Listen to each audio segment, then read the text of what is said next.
Marcelin Chocola, assistant de recherche et d'enseignement à la faculté des sciences agronomiques de l'IEA, également doctorant à l'unité d'entomologie fonctionnelle et évolutive à Liège. À l'heure actuelle, on observe une pullulation des insectes qu'on n'observait pas avant.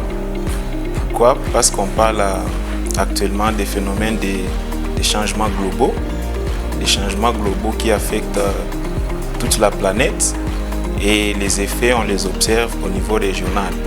Ces changements globaux affectent beaucoup plus l'agriculture et le climat. Et si on essaie de regarder du point de vue développement durable, fixé par l'Organisation des Nations Unies, cette Organisation des Nations Unies a fixé comme priorité l'agriculture et le climat en termes d'adaptation. Avec ces phénomènes de changements globaux, ça affecte non seulement les cultures mais aussi les insectes. Et les effets sur les insectes vont se manifester de manière directe et de manière indirecte. Directement, on va observer par exemple toute une série d'insectes qui vont occasionner des défoliations sur les feuilles des plantes.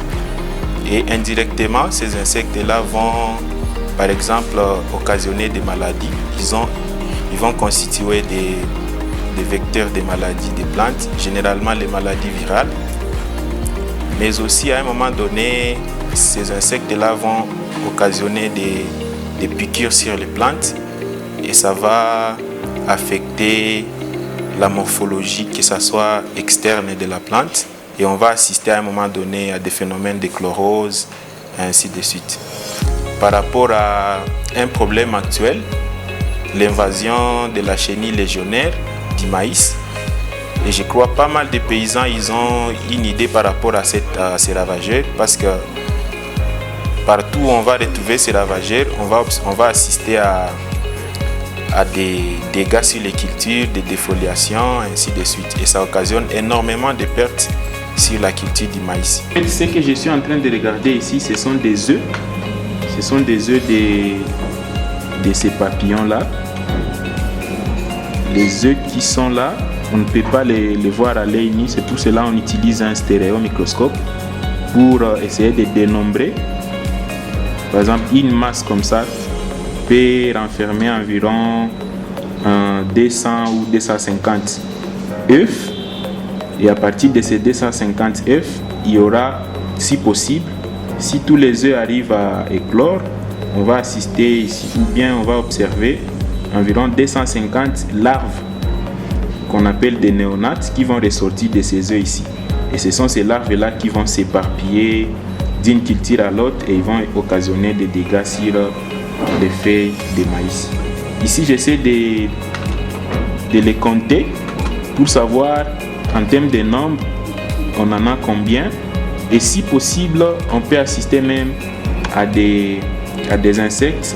Si on retrouve des insectes à l'intérieur, c'est-à-dire les œufs qui étaient déjà parasités au départ, et ce sont ces insectes qui parasitent les œufs qui nous intéressent en termes d'élite biologique. Essayer d'élever la larve de la chenille légionnaire. On essaie de mettre la larve dans toutes les conditions pour favoriser sa croissance et son développement. Et puis c'est cette larve ici qui va devenir papillon et ces papillons-là vont pondre et donner encore une fois des larves comme ça. Ici, on essaie d'étudier le cycle de développement de cette chenille qui est dévastatrice à la culture du maïs. On essaie également de développer ou bien d'étudier ses ennemis naturels, notamment les parasitoïdes, comme on peut le dire ainsi. Les parasitoïdes, ce sont des insectes qui vont aller pondre à l'intérieur de cette larve. Et puis l'insecte, avant de sortir, va tuer la larve et ressortir. C'est-à-dire, ce que nous on essaie d'étudier ici, placer une larve comme ça dans une boîte de pétri. Et puis après un temps, vous observez l'émergence d'un autre insecte qu'on n'avait pas placé au départ dans cette boîte. Et cela constitue une liste biologique. On essaie de voir parmi les larves collectées quels sont les insectes qui seront abondants. Et à partir de cette abondance-là, on peut développer, on peut produire en masse ces insectes-là et utiliser ça en liste biologique.